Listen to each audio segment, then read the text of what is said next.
on making America, and Florida a smarter and more efficient place. With that, welcome, Blaise Ingoglia. Appreciate you.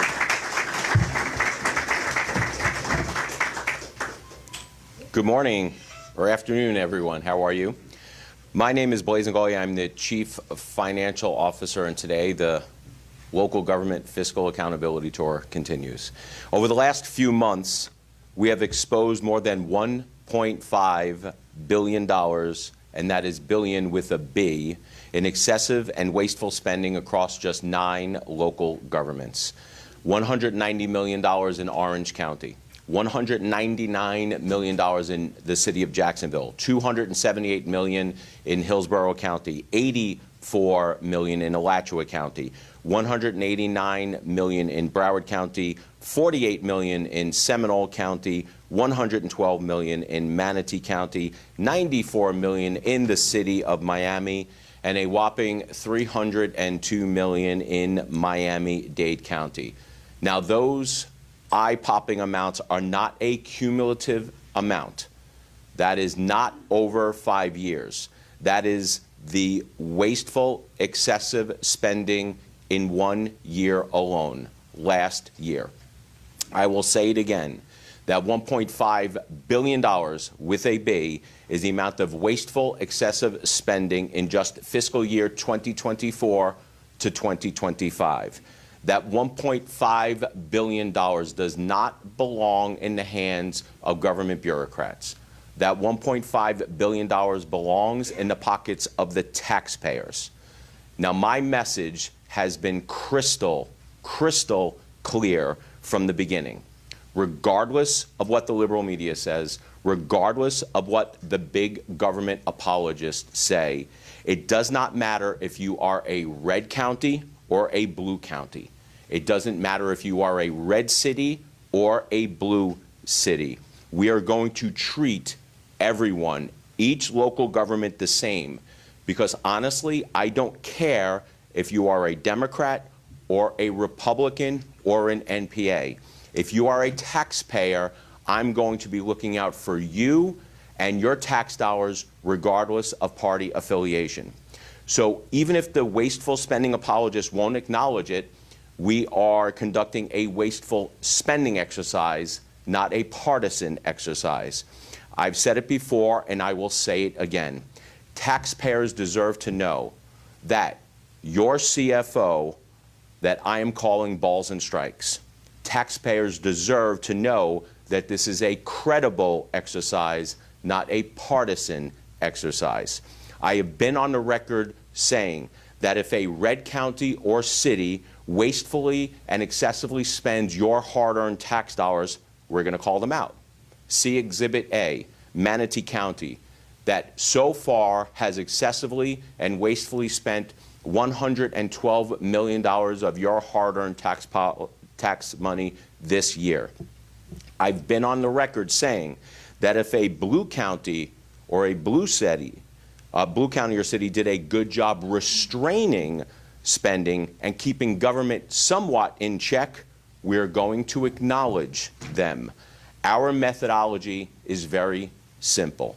Government should never, ever grow faster than inflation and population.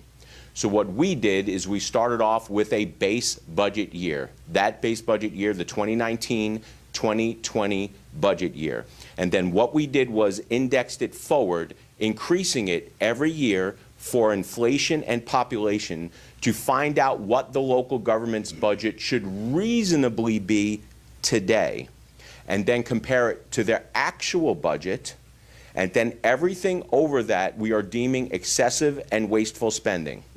Local government apologists have been out in force, trying to persuade you, the taxpayer, using your tax dollars against you, that they are not spending recklessly.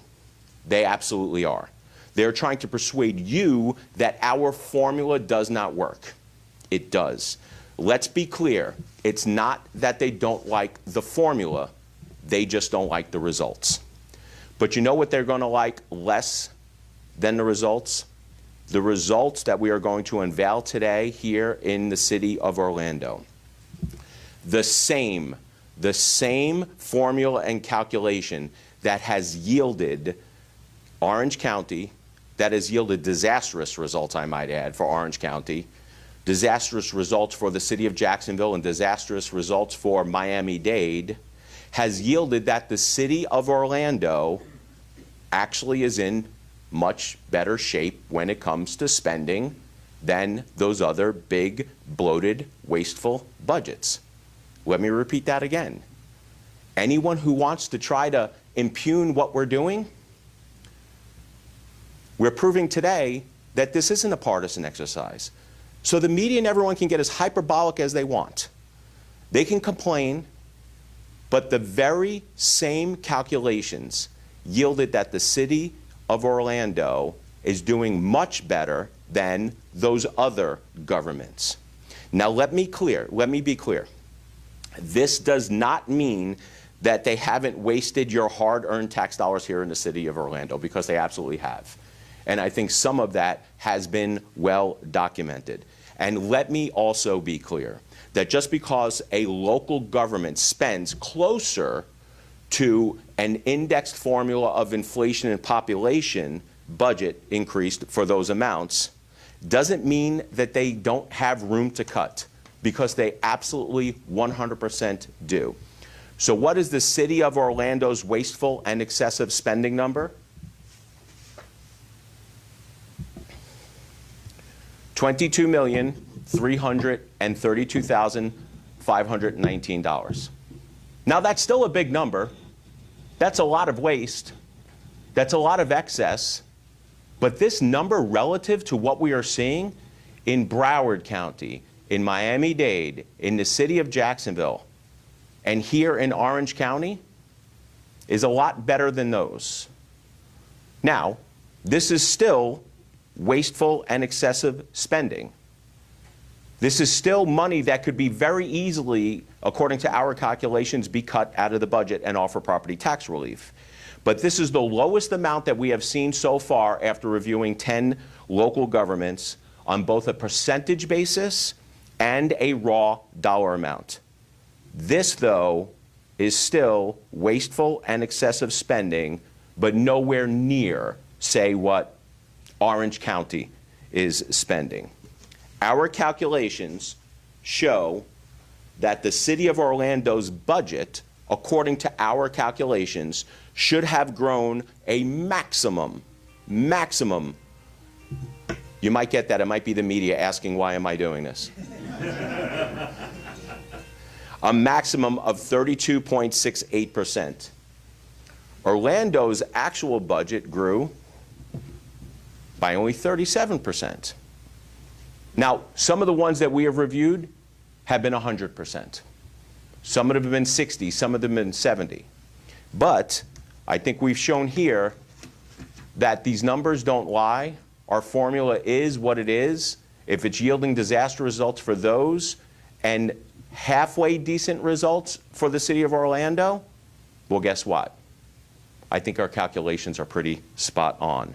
Now, this is a relatively sane amount of spending in an insane spending environment compared to other local governments. But when we are doing these high-level calculations, they have been the best metro area that we have seen so far. The general fund budget has increased by $191 million over 5 years, okay? Still a lot of money, but 22 million of that 109 million we are deeming that shouldn't have been spent at all. In fact, I can make a very good argument that it shouldn't have gone up $191 million. But the difference between those two, City of Orlando is only off 4.32%. Much better. Still overspending, but much better than those big bloated budgets of Orange County. They're over 4.32%. What does this mean? You can cut this out of the budget easy. You can offer property tax relief. So when they say that they can't cut, they're lying. They can. They just don't want to. And now I'm going to prove to you that even if you are relatively close to inflation and population, that government is still growing way too fast. Over the last 5 years, Orlando has grown about 24,000 people. Pretty modest over the last 5 years also. But just because you have new people moving in doesn't necessarily mean you take that extra revenue and use it as an excuse to grow government. You shouldn't. Because the taxpayers are funding the government. The taxpayers should have a seat at the table. And what we have seen time and time again from local governments is that taxpayers don't have a seat at the table. Why? Partially because they're working 2 jobs. They're taking care of their children. They're making sure that the kids are getting their homework done. How many times have you gone to a local budget workshop? Probably not many. Why? Because you're busy. And you have to rely on others to start relaying the information. That's what we're doing, is relaying this information. Over the last 5 years, the city of Orlando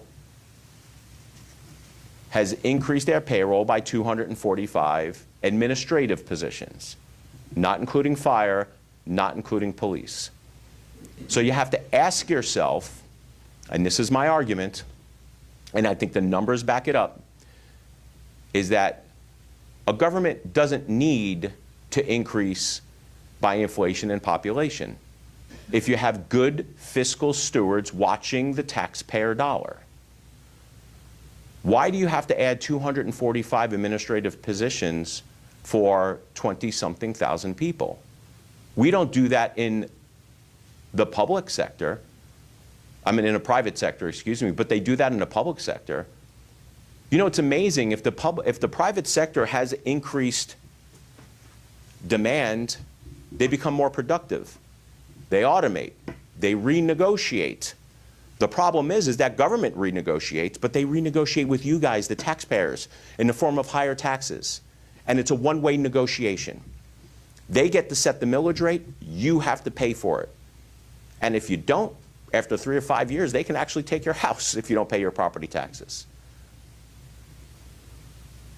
It is a one-way negotiation with government.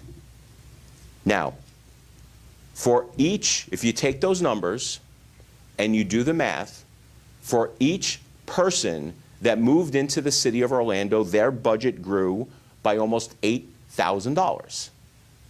For every family of 4 that moved into the city of Orlando, their budget increased almost $29,000. So understand what I'm saying. The city of Orlando, which has excessively and wastefully spent $22 million, nowhere near what we've seen from the other governments. Nowhere near. They are holding the line relatively close to inflation and population growth, but they're still spending $29,000 for every family of 4 that comes into the county. That just goes to show you that inflation and population is the ceiling of what they should be spending on. That's giving them grace. That's us giving them grace. I don't think the taxpayers should give them grace, because I'm going to tell you right now, if you actually hold it to be true that government should not grow that quickly, then those numbers explode.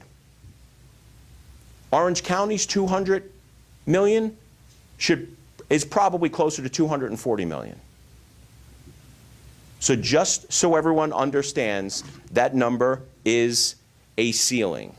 So even though they have kept their budget increase relatively in check, we believe and we know that there is still room to cut. The city of Orlando could reduce its millage rate by 0.40 mils, even with their spending relatively in check compared to the other large bloated budgets, and they can still provide all of the necessary services to their citizens. If they say they can't, they're not being truthful with you. They're using your government tax dollars to lobby against you, the taxpayers. So what does this mean in numbers? If you have a home that is tax assessed at $300,000, you'd still wind up with a $119 property tax break. And this is just the general fund portion of the budget. This doesn't include schools, which I believe are some of the most of the worst offenders when it comes to wasteful spending. It doesn't include other ad valorem taxes. Those are just the amount of money for the general fund budget. If you have a $400,000 property tax assessed value, you're going to save about $159 a year. At $500,000 property assessed value, you're going to save about $198 a year. Now, this is not anywhere near what you can save in some of these local governments because of their big bloated budgets, including Orange County, but it's still money. It's still real money, and that money belongs in the hands of the taxpayers and Florida's families. Remember, indexing these budgets for inflation and population should be the ceiling, not the goal. And here's the sad state of affairs. Local governments have seen an increase in property values, a corresponding increase in property taxes. They've seen all of this money flow into their coffers, and they hardly ever think about giving it back to the taxpayers. They don't think about the people that they are taking the money from. They just see all this money, extra money, they take it, and they spend it. Over the last few months, local governments have been refuting our numbers, saying that they can't cut their big, bloated budgets. I think that we're proving that we can. I think the taxpayers want them to. They're saying our calculations are unreasonable and won't work in the real world. The same calculations, the very same calculations, the very same methodology that we used on the city of Orlando, we used on Orange County, the city of Jacksonville, Miami-Dade County, with vastly different results. According to the same calculation, the city of Orlando and Mayor Dyer have been relatively good stewards of the taxpayer dollars. They've been somewhat restraining government growth.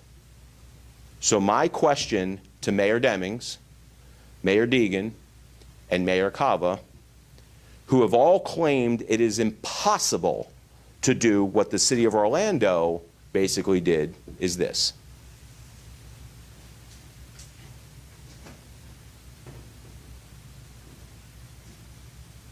What's your excuse now? They've been on TV, they've been on the airwaves, they've been on radio, they've had their big government apologists writing the Sunday editorial saying that they can't possibly keep government in growth at the check of inflation and population. If the city of Orlando could somewhat do it, still excessively wastefully spending, what's your excuse? The bottom line is that they do not have an excuse. They're growing government, they're gouging the taxpayers, they're spending frivolously, wastefully, and excessively, and then coming back to the taxpayers for more, more, and more. It is time for the citizens of this great state to stand up and say, we want to be taxed no more on property taxes. This is about time that we draw the line and we say that the growth in local government is far exceeding our ability to pay. And some of these people are running for election or re-election saying that housing affordability is a big issue for them. They want to make everything in Florida more affordable, but the governments that they grow is making government less and less affordable for them year after year. They say they want to bring more affordable housing, but when we show them the path so that they can go and make housing more affordable for property owners in the state of Florida, and we tell them that you can do that by reducing your budget and cutting property taxes, they're not interested. Do they really care about you? Do they really care about your families? Or they care more about building the fiefdom that they've grown over the last 5 years? I think we all know the answer to that. Government spending is rising not because of essential services. It is rising because of excessive and wasteful spending by career politicians and bureaucrats who think you are an endless ATM. I started these audits, I started these spending calculations because I wanted to show the voters just how out of control local governments have become over the last 5 years. And I will continue to do that. I will continue to be an advocate for taxpayers, not for government. As a staunch fiscal conservative, I can promise you that it does not bring me great joy to announce any excessive, wasteful spending. Heck, I would have hoped that we would have never had to go through this exercise after the mid-2000s, but here we are again, 20 years later, because government hasn't been constitutionally constrained in their spending. I think government should be constitutionally constrained. And it doesn't matter if you have an R next to your name or a D next to your name. Spending wastefully and excessively knows no party affiliation. And my office will continue to work to expose these numbers in hopes that we get some real property tax relief on the November 26th ballot. At this point, I'd like to call up our next speaker, Peter Vivaldi, who is a taxpayer here in the state of Florida. Peter, microphone is yours, sir. Thank you. I don't want to add any more to what we have just learned. I think that for years we've been needing accountability and integrity in all our cities, in all our counties. I know recently we've been talking a lot about property tax and about the fact that we, as Floridians, and I'm a 45-year Floridian living here from New York City, and those of us who are from New York have seen what just happened over the last 48 hours to our great city. I don't want to see that happen in this city, in our city, where we are in Orange County and in the city of Orlando. Surprisingly enough, when I hear the information about what has happened in the city of Orlando and with Mayor Dyer and controlling some of those costs and still need to cut even more, that's great news. That really is. But at the same time, we know there's SNAP program that's being cut. We know all the things that are happening. And yet I'm seeing on this board that in my county, $190 million is wasted. And now they're giving out $1 million to help SNAP recipients. What's $1 million compared to $190 million in waste when we could really be helping our communities? I think it's time to come back to the reality. And as taxpayers and as voters, we need to make sure that we're stronger than ever when we go to vote and when we go to see who we're voting for, to understand that this money belongs to us, we the people, not to a commissioner, not to a mayor, but really to the people. And I want to thank you for inviting me and letting me speak, because I think it's important that we need these property tax relief, and I hope that every one of you will support whatever our leader does here, from our CFO to our governor. We need to make sure that we're backing this up 100%. Thank you very much.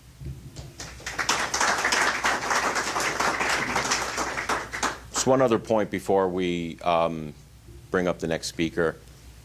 Local governments, we've said this from the very beginning, they're going to come out and with excuses, and they're going to say that they can't cut anything, and the first thing they do is they dangle and they say that, you know, we're going to have to cut fire and we're going to have to cut police, right? Absolute scare tactics. I see some of you guys laughing right now.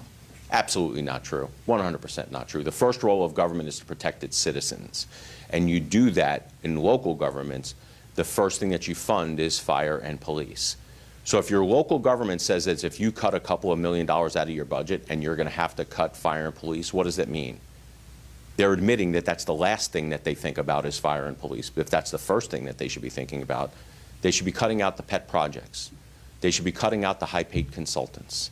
They should be cutting out these payments to nonprofits where the CEOs and the directors are making $300,000, $400,000, $500,000, $600,000 a year. They should cut out middle management egregious salaries where administrators and middle management are making $300,000, $400,000, $500,000. Government can cut. They're choosing not to. And they're lobbying against you, the taxpayers, who are footing the bill for the existence of government itself. Sometimes we need to remind them that it's not their money, it's our money. And next is David Santiago. Thank you, Blaise. And I'm sitting here and reflecting back when I moved here 35 years ago from New York also. And one of the things we prided ourselves in coming here, my wife and I, and raising a family because it was affordable. Many of us can relate to that. And year over year over year, and most egregiously over the past 10 years, that affordability has kind of gone out the window. And the main driver, as you said, Mr. CFO, is taxes. As a local government person myself, you can see clearly how I'm glad you pointed out that the correlation to population growth and the spending that government continues to do is just way out of whack. And that attention that you're bringing to it is important. And I also sit here, Mr. Blaise, and I call him Blaise. He's a personal friend of mine, too, so I don't want to disrespect him, Mr. CFO. But I'm proud of the leadership and the boldness that you've been taking, our governor's taking, going around our state and raising awareness. People, this is extremely important. For too often, most of our leadership has been quiet, and this has just been happening silently behind the scenes. We see the little increase on our bills, a little bit more each time on our bills. And now it's ballooned to the point that I don't know if we can call Florida affordable. So the efforts that our leadership is doing is extremely important. We must embrace it. Call out the lies and show the numbers for everyone to see how local government has just gotten out of control. The other point, Mr. Chairman, too, he was one of my chairmen, so I'm reflecting back to those days. But I'm glad that you've pointed out that this is not a partisan effort. Any government, regardless if you're red or blue, should be called out for their egregious spending. So thank you for pointing that out. I think it shows that your leadership is mainly for the millions of Floridians and making this place a better, more affordable place to do. So thank you very much. Keep up the good work. And I'm here for you, and Floridians should unite behind this effort. Thank you. Thank you, sir. Appreciate you. Thank you. Two more points. One is for the press in the back, and then one is for everyone else, so we can put all of this in context and show you why that this is such a big issue. So my questions to the press in the back is, I know you guys are going to do your job. I know you're going to go and you're going to ask your local elected officials. Well, we were at CFO Ingoglia's spending calculation, and he came out with a certain number. What do you say about that? And your local elected officials, I'm going to predict what they're going to say. Well, our budget has grown. There's unfunded mandates from the state. We have to hire fire. We have to hire police. Our costs have gone up. This whole exercise of taking a base budget from 2019-2020, which was pre-COVID, it was almost pre-COVID, it's like 3 months of COVID in there, which was the last time budgets were somewhat sane, as if government budgets are ever sane. And then moving it forward and indexing for inflation and population, we've already accounted for the extra fire. We've already accounted for the extra police. We've already accounted for the negotiations with their unions for increased costs for them, pay raises for them. We've already accounted for the increased cost of everyday goods because of inflation. So my question to the media and my ask to you guys is that when you go interview them, because I just told you what their response is going to be, well, CFO Ingoglia says he's already indexed for that. So $191 million of increased spending per year from 5 years ago to today. So if you take away $22 million on that, you're around $170 million. So that means the budget, we are saying that the budget should have gone up no more than $170 million. That's a lot of money that they spent on increased fire, increased police, raises, increased costs. So when they ask you that question, I would really love if you asked them the follow-up question, well, CFO Ingoglia said he already indexed for that. And wait for their answer. It'll be some gobbledygook government speak that some consultant written for them. Because you know what? At the end of the day, they do not have an answer for it. They've taken your money and spent it because they think that they own your dollars, not you own your dollars. And the last thing before I take some questions for the media is this. I want everyone to understand where we were and how we got here and why property taxes are such a big issue again here 20 years later, and it is going to be one of the biggest issues in the 2026 election, is this.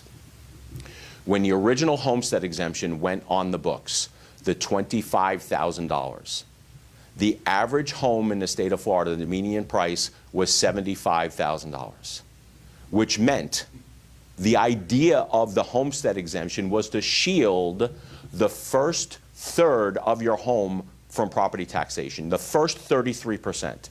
That was the idea. So what happened in the mid-2000s? Wall Street went crazy, homes were being sold left and right, property values kicked up, property taxes skyrocketed, local governments took all that extra money, expanded it, and then there was a property tax revolt. Famously fighting between then Governor Charlie Crist and then Speaker of the House Marco Rubio over property taxes, traveling the state looking for property tax reform. So what did we get? We got what we currently have right now.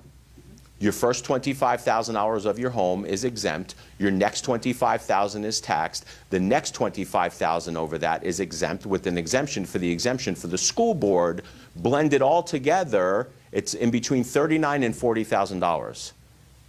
Before, it shielded about 33% of your home from property taxation. That scheme that we have right now only shields about 9% of your home from property taxation. That's why you are feeling the pinch. That's why we're having an affordability crisis here in the state of Florida as it relates to people going to buy homes. If you are someone who is in between 20 and 30 years old, 20 and 35 years old, I feel sorry for them. Because the opportunity of the American dream in purchasing a home here in the state of Florida is getting out of hand. Now, there are things that we can do with government. There are some things that we cannot do with government. Some of it is market-driven. But we can do something about property taxes. If the whole idea of a homestead exemption was to shield your property from taxation, then why are we only shielding 9% now? It is absolutely out of whack, and that's why the governor and I are calling for property tax reform. Questions from the media? Yes, ma'am. I knew you were going to bounce up first. How are you? Mr. CFO, you put Mayor Debbie's picture up as having one of the biggest issues. He has announced he's running for governor. Are you concerned if he wins governor of Florida as well as the excessive spending? I think taxpayers should be concerned. Look, anyone who has a history of wastefully and excessively spending and not minding the taxpayers, we should all be concerned about that. Because look, with the wrong leadership here in the state of Florida, this state could very easily turn into New York and California. And I'm going to tell you right now, I'm going to do everything I can to make sure that we do not New York our Florida. I'm going to bust my butt and make sure that does not happen.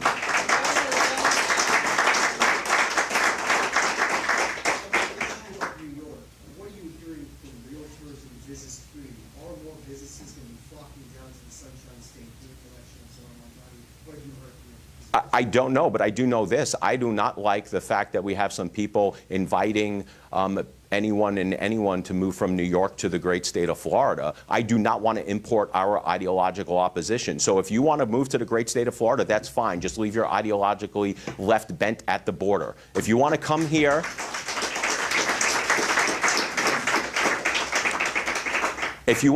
be part of the community, be somewhat fiscally responsible, and have more freedom and opportunity, then by all means come. But if you're going to come here in an effort to escape something that you clearly voted for, and you turned New York City into what it was, and now you do not like what you voted for, and now you want to come here, don't turn this place into the place that you escaped from. See, if I mentioned obviously Manatee County, Hillsborough is obviously Bush County. Who else is next on the list? Are there any other more Republican majority counties and cities you plan to apply the same index formula to? Who's next in that role? So we are planning on doing these reviews, and it's going to take a while. Now, we're not going to be able to do events like this, press conferences, but our goal is to do every single government, every single taxing authority in the state of Florida, and show people how their local governments are spending. So to answer your question, yes, we are doing other ones. We are doing Republican Stronghold also. I've said that this is not a partisan exercise. This is a spending exercise. You're just going to have to sit tight until we announce the next. Mr. CFO, I believe you've done audits of most of those counties and cities, if not all of them. You're talking about Doge audits? Yes, sir. At what point do you expect to release those reports for I'm going to refer that question to Alex in the governor's office, because they're the ones that are compiling all the information. But what I can tell you is this, is that these are two separate efforts, but they run parallel to each other. And I think we've had this conversation before, just so everyone knows. The FAFO audits are looking at overall spending and how much government has grown over the past 5 years. The Doge audits are looking for specific instances of spending. Some of them have already been released. Some of them are still under review. But for when and how and through what medium that would be released, I would have to ask you to make that request through Alex at the governor's office. And I know you said that the city of Orlando has done a relatively good job at this in the context of... Still overspending. Sure, in the context of some of the other things. As you looked at their budget and their spending, was there anything specific that jumped out to you that led to that? Well, the conclusion of 22 million is the calculation itself, right? But there are instances buried in those 22 millions that have that $22 million that has been uncovered by Doge. But let me just be clear. If the city of Orlando would have hit the number on the dot, where their spending equaled the increase of inflation and population, inside their budget, there would still be wasteful spending, things that I do not think the taxpayers would agree on. So that's why I've said before, and I said it today, that just because you hit that number and that's a ceiling doesn't necessarily mean that you're not going to find wasteful spending within those numbers, because you will. But those numbers will be released with the Doge audit. So just to be clear, you said that the Doge audit did identify some specific things in Orlando. Do you recall what any of those were? Just off of the top of my head, the poet laureate thing, that's what I know that was one of them, but I'm sure. I mean, the governor came out with a graphic that had some of it, but not all of it. But also, to be clear, the Doge audit is not necessarily looking just at the general fund budget, that portion of the budget that deals with your property taxes. They are looking at the whole budget, right? So some of the things that we have found is that local governments are spending more per mile of sidewalk than, say, what DOT is. Now, that's not general fund because you're not taxed on that. That is another calculation. But those are some of the things that they're saying. So what the Doge audits are looking for is wasteful spending within the context of the whole budget, not necessarily the general fund budget. Does that make sense? Yeah, that's Okay. I do have another question. So you brought up that you can't do these conferences every time, and obviously people are looking for it because we get to ask these questions. But are these privately funded, or are they funded by the state of Florida? No, these are done by my office. These are, it's no additional cost right now. This is part of our charge and what we get funded for by the state within the confines of our budget right now. Having said that, we are looking at reorganizing our offices to hire more auditors, to hire more local government experts, to hire more CPAs, so we can get in the weeds of some of these numbers and show some of those Doge-like calculations in the future. Because I have constitutional authority to do so.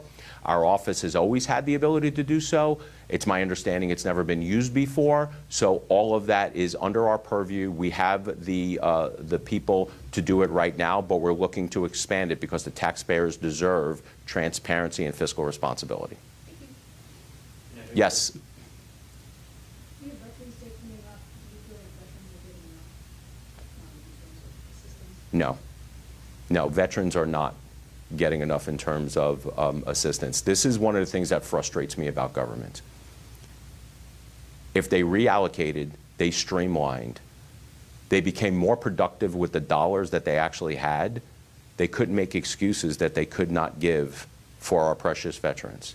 There's more than enough money to take care of our veterans, and no veteran in this state or in this country should go without food, healthcare, work, housing, or more importantly, our deep, profound respect. So guys, I want to thank you. I want to thank you for everything. My door is always open. If you have any follow-up questions, Sydney is in the back, my communications person. I want to thank you guys for doing this, and for the people listening to me right now. Watch your local governments. Hold your local governments accountable. We have 2 chances to take care of this for fiscally sane, responsible spending. It's at the ballot box with candidates in 2026, and at the ballot box with the constitutional amendment next November 2026. God bless you guys. Thank you for coming.